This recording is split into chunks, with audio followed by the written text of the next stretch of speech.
지난 첫째 시간에 좋은 땅 비유 가운데 앞선 세 가지 땅에 대한 말씀을 좀 했어요. 좀 시간이 지났고 잠시 좀 정리할 필요가 있습니다. 첫 번째 땅은요, 길가의 땅이었죠. 내 마음이 길가가 아니냐는 걸 보자는 거예요. 누가복음 8장 12절 말씀을 보시면 끝에 이렇게 기록하죠. 그 마음에서 빼앗는 것이다. 길가의 상태라는 건 내 영혼이 말씀의 씨앗을 흡수하지 못해서 뺏겨버리는 거예요. 남지 않아요. 바리새인과 서기관들이 그런 인물들이었죠. 듣기는 들었지만 그 마음 심령 안으로 흡수하지 못했어요.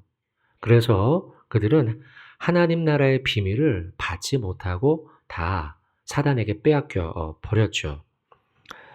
누가복음 8장 5절에 이런 표현을 썼어요. 8장 5절 보시면 밟혔다. 길가에 떨어져 있으니까요. 길가 걸어다니는 사람들이 밟았죠. 사람이 밟을 수도 있고 사단이 밟을 수도 있고 어쨌든 그 씨앗이 소중하게 여겨지지 않은 거죠. 그리고 공중의 새가 먹어버렸어요.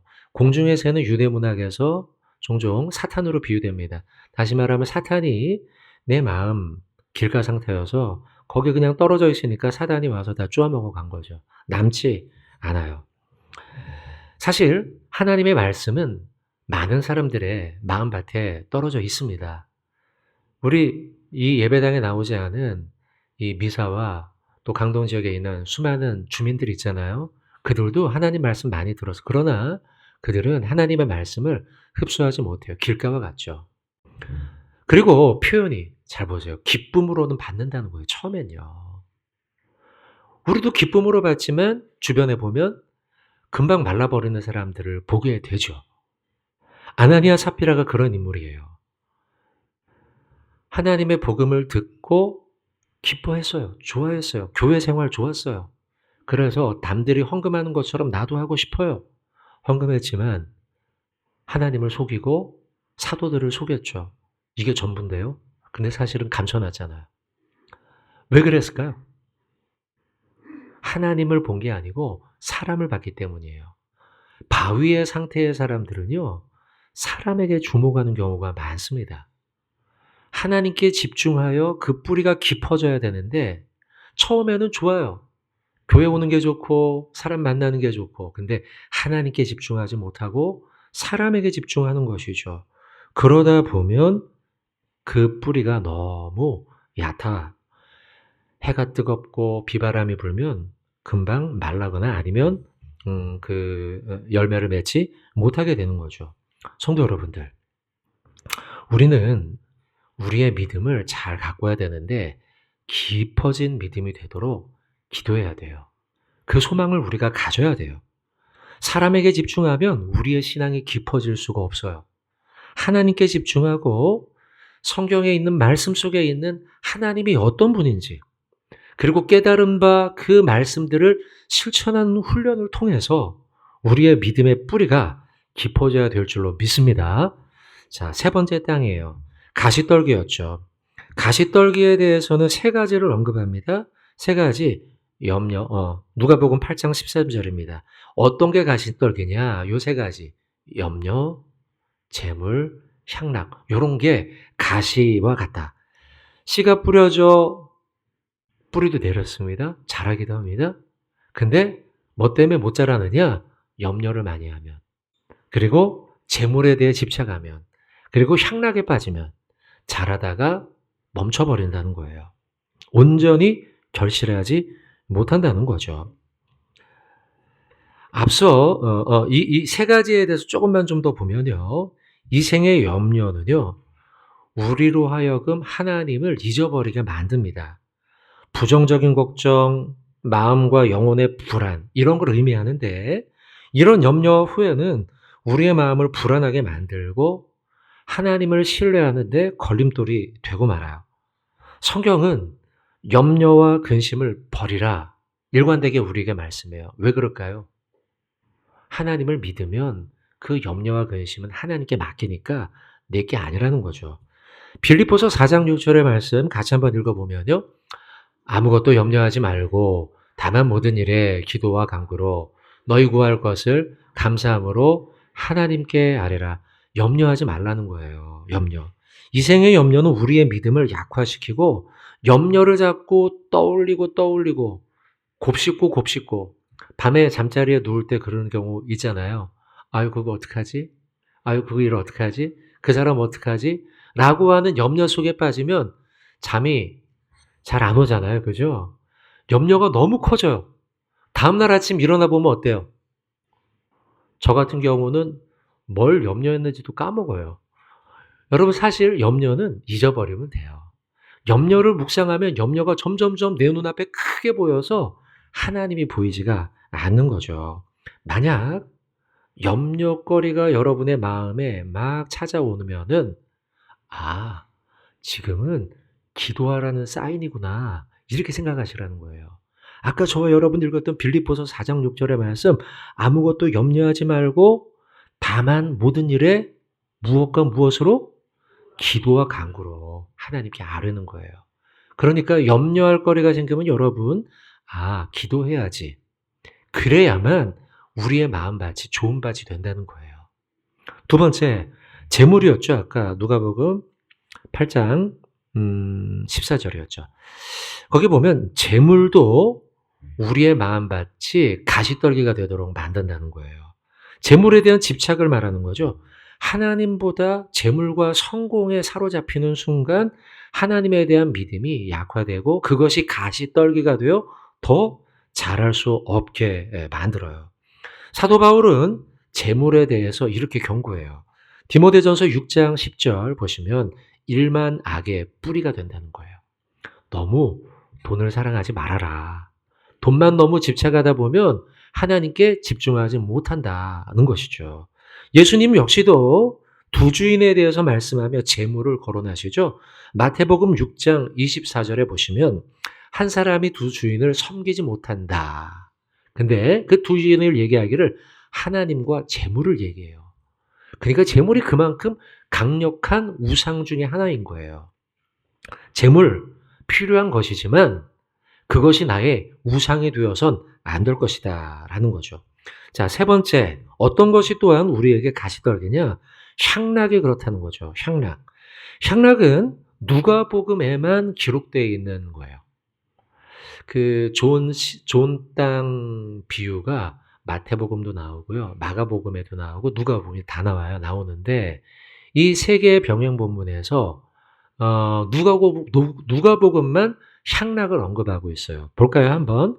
먼저 마태복음 거부터 먼저 보시면요. 보세요. 마태복음 13장 22절. 그죠? 여기는 향락은 없죠. 염려, 재물. 아까 염려 얘기했고 재물 얘기했죠. 누가복음에서요. 그 향락까지 했는데 여기는 없어요. 마가복음 것도 한번 볼까요? 마가복음 4장 19절을 보시면 여기도 세상의 염려, 재물의 유혹 이렇게 있죠. 기타 욕심이 향락으로 해석할 수 있지만 확실하게 언급한 건 아니에요. 반면 누가복음을 보세요. 누가복음을 보시면 8장 14절에 염려, 재물, 그죠? 여기에는 향락이라는 단어가 누가복음에만 기록이 되어 있어요. 왜 누가복음에만 향락이 추가됐을까요? 누가복음은 이방 그리스도인들을 대상으로 쓴 편지이기 때문입니다. 이 복음서는 이방 그리스도인들이 많이 읽었는데요. 이방 그리스도인들의 현실적인 신앙의 가시떨기가 바로 향락이었기 때문입니다. 에베소에 가면 아데미 신전이 있다고 했는데 이 아데미 신전은요. 세계 7대 불가사입니다. 엄청나게 웅장하고 크게 잘 지어져 있고 다산과 자연의 여신으로 많은 순례자들이 이곳을 방문합니다. 그런데 이곳에서는 늘 향락이 펼쳐졌어요. 이 우상의 제사를 드릴 때 향락을 막 근데 이방인 그리스도인들 가운데 과거에는 그 일에 참여하면서 즐겼단 말이죠. 근데 예수 믿고 난 다음에 그걸 가지 말아야 돼요. 가지 않기 위해서 참아야 되는 것이죠. 그 향락이 여러분들에게 가시떨기가 될 겁니다. 라고 말하고 있는 거죠. 자, 우리 시대 역시 향락은요, 믿음의 성장을 저해합니다. 하나님 믿고 뜨겁게 신앙생활하는 것처럼 보이던 주변의 사람들 가운데 세상 즐거운 향락을 즐기면서 한 사람, 두 사람 보이지 않는 경우들을 보지 않습니까? 향락은요, 우리의 신앙을 가로막는 큰 가시 덤불이 됩니다. 우리가 주의해야겠습니다. 자, 성도 여러분들, 우리는 오늘 먼저 좋은 땅을 보기 전에 지난번 봤던 세 가지 땅을 잠깐 좀 정리를 한번 해봤습니다. 이 말씀을 보면서 베드로전서 5장 8절 말씀이 잘 정리한다고 보는데요. 이 세 가지의 땅, 근신하라 깨어라 너희 대적 마귀가 우는 사자같이 두루다니며 삼킬 자를 찾나니, 이 말씀을 통해 세 가지의 땅 모두 사단이 마치 우리의 마음밭을 막 엉망으로 만들어 놓는 거예요. 그렇게 되니 우리는 깨어 기도해야겠다는 거죠. 자, 오늘 본론입니다. 오늘 본론 좋은 땅 비유가 나옵니다. 좋은 땅 비유에 대해서 우리가 보면서 누가복음의 좋은 땅 비유의 특징이 있어요. 그걸 좀 한 가지 보는데요. 그건 저는 오늘 주된 주제입니다. 인내예요. 인내. 좋은 땅이 되기 위해선 인내하는 성도가 되라는 거죠. 인내하고 기다릴 줄 아는 성도가 돼야 돼요. 어쨌든 누가복음에서만 인내와 좋은 땅을 연결시키고 있다는 거죠. 좋은 땅이 되려면 여러분 인내하십시오. 이 말을 하고 있는 거예요, 지금요. 왜 그럴까요? 아까 향락이라는 단어와 연결시켜 생각을 하면 돼요. 지난날 내가 예수 믿기 전에는 저 아데미 신전에 가서 향락을 즐겼는데 이제 예수 믿으니까 갈 수 없어. 가면 안 돼. 뭐 하는 거예요? 인내하는 거죠. 참아야 되는 거죠. 과거 이방 비그리스도인으로 살아갈 때 그 모든 일들을 참고 기다리고 견뎌내야 되는 거예요. 그래서 인내라는 말이 누가복음에서는 추가되고 있는 것이죠. 그리고 이 말씀을 읽은, 그 말씀을 들은 그 당시의 청중들의 경우에는 이 말씀을 잘 이해했을 거예요. 왜냐하면 농사를 짓고 있던 사람들, 농경 사회였기 때문에 사람들이 땅, 열매 맺는 거, 농사, 기다림 매우 쉽게 이해했을 거라는 거죠. 실제 농사와 땅에 대한 것을 생각해 본다면 기다림은 굉장히 중요한 일이에요. 인내는요. 여러분, 만약 여러분에게 엄청나게 좋은 씨앗을 여러분들에게 나눠줬어요, 제가요. 그리고 집에 가서 여러분들 그거 키우는데 다음날 바로 키워낼 수 있을까요? 열매? 아무리 좋은 씨앗이라 할지라도요, 다음날 바로 열매를 맺을 수는 없어요. 뭐 해야 돼요? 기다리고 인내해야 돼요. 오늘 해가 떴다고, 오늘 비가 왔다고 바로 수확할 수가 없다는 거죠. 기다림과 인내가 필요하다는 거예요. 인생도 그래요. 우리의 삶도 기다림과 인내가 필요해요. 그것이 우리를 성숙하게 만드니까요. 철학자 아리스토텔레스는 인내는 쓰지만 열매는 달다라는 말을 하면서 단 열매를 얻기 위해서 쓰디쓴 인내를 견뎌내야 된다, 이 말을 하고 있어요. 잘 아는 토마스 에디슨 있죠? 그 발명가. 그도 이런 말을 했죠. 천재는 1%의 영감과 99%의 노력, 인내, 기다림이 만들어낸다. 그러고 보면 여러분, 우리 인생을 성공적으로 이끌고 또 우리 인생을 올바른 길로 이끄는데 필요한 것이 인내와 기다림이라는 거죠. 신앙생활도 마찬가지입니다. 우리의 신앙도 인내와 기다림이 필요해요. 그걸 훈련을 잘 해야 돼요. 내 신앙이 자라나기 위해선 잘 기다리고 인내할 줄 아는 사람이 돼야 돼요. 내 마음과 내 생각과 또 내 성질대로 잘 안 된다고 여러분 막 기다리지 못하고 막 급해지면 안 돼요. 기다리고 인내할 줄 아는 자가 성숙한 그리스도인이 될 수 있는 거죠. 야고보 5장 7절의 말씀을 보시면 이런 표현을 하고 있죠. 야고보 5장 7절, 길이 참아 이른 비와 늦은 비를 기다린다. 우리의 신앙 마치 농부가 그렇게 기다리는 것처럼 우리도 기다릴 줄 알고 인내할 줄 아는 자가 될 때 저와 여러분들이 좋은 땅의 성도가 될 수 있다라는 거예요. 인내라는 것은요, 구원의 서정, 9가지 서정이죠. 가운데 견인구요와 연결적 생각해 볼 수 있습니다. 견인이라는 표현은 말 그대로 이끌다, 우리를 하나님의 자녀와 하나님 나라로 이끌다, 이런 거거든요. 구원의 서정이 쫙 있지 않습니까? 소명, 중생, 회심 뭐 등등등 해서 양자. 그 다음에 이게 어디 위치하냐면 성화, 영화, 그 사이에 있어요. 구원의 서정 가운데에서는 그 순서상 성화와 영화, 영화는 천국 가서 이루는 거죠. 그 사이에 있는 것이 견인이에요. 우리를 성화의 과정 속에 있는 우리를 하나님이 영화의 과정까지 이끌어간다는 것이죠. 근데 견인이라는 이 말을 영어로 찾아보면요. 이끌다, lead가 아니에요. 이 영어는 보여주시죠? perseverance예요. perceive, 이게 뭔지 아시나요 혹시요? perceive라는 말은 견디다, 참다예요. 견인이라는 말은 뭐냐? 결국 참고 이끄는 거예요. 하나님이 우리를 어떻게 이끌어 가실까? 하나님은요, 결국 우리를 참아주시는 거예요. 우리가 나쁜 짓 많이 하잖아요. 못된 생각도 하고요. 못된 말도 많이 하고. 그런데 그런 야, 너 나의 자녀인데 그럴 수 있어? 이 나쁜 놈 벌 받아. 이렇게 안 하고 참아주시는 거예요.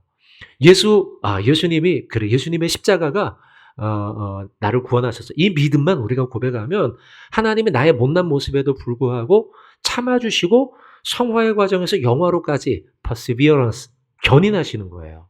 근데요, 이 하나님의 견인하심과 더불어 우리의 인간의 인내와 순종도 굉장히 필요해요.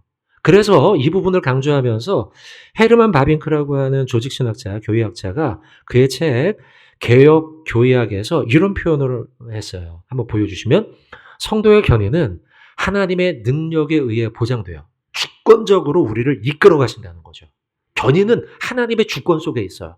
하지만 뒤에 말이 또 중요해요. 우리 성도들 역시 순종해야 하고, 경건의 삶, 이 말은 곧 인내와 기다림이죠. 이것을 통해서 하나님의 주권적인 견인과 조화를 이루게 되어 있다는 것이죠. 여러분, 그러고 보면 하나님의 주권적인 견인하심은요, 기계적인 일방적 견인이 아니란 거죠. 하나님의 주권적 견인과 함께 성도의 인내가 조화를 이루어서 인격적 견인으로 우리를 하나님께서는 이끌고 계시다는 거예요. 그런 점에서 좋은 땅 비유, 오늘 우리가 보고 있죠? 이 비유에 인내로 결실하는 자라는 표현 아까 봤죠? 그 표현이 구원의 서정 가운데 견인, 잘 맞아 떨어지는 거예요. 자, 인내가 좋은 땅을 이룬다라는 말씀에 계속 집중하고 말씀을 나누고 있는데요. 이 가운데 우리가 두 가지를 더 좀 생각해 볼 게 있습니다. 누가복음 8장 15절 본문 한번 다시 보여주시면요. 제가 숫자 표시를 좀 했습니다. 1, 2, 3. 단계예요. 내가 좋은 땅이 된다는 건, 좋은 땅에 있다는 건 이것은 어떤 의미냐? 첫째, 착하고 좋은 마음으로 하나님의 말씀을 듣는 거예요. 이것도 중요합니다. 착하고 좋은 마음으로 하나님의 말씀을 들어야 돼요. 그럼 여러분 질문하겠죠. 목사님, 여기 나온 사람 중에 착하지 않은 마음으로 듣는 사람이 어떻게, 물론 맞아요. 그러나 그렇지도 않아요. 왜냐하면 성경 시대를 보면 가룟 유다, 예수님의 말씀 얼마나 많이 들었어요.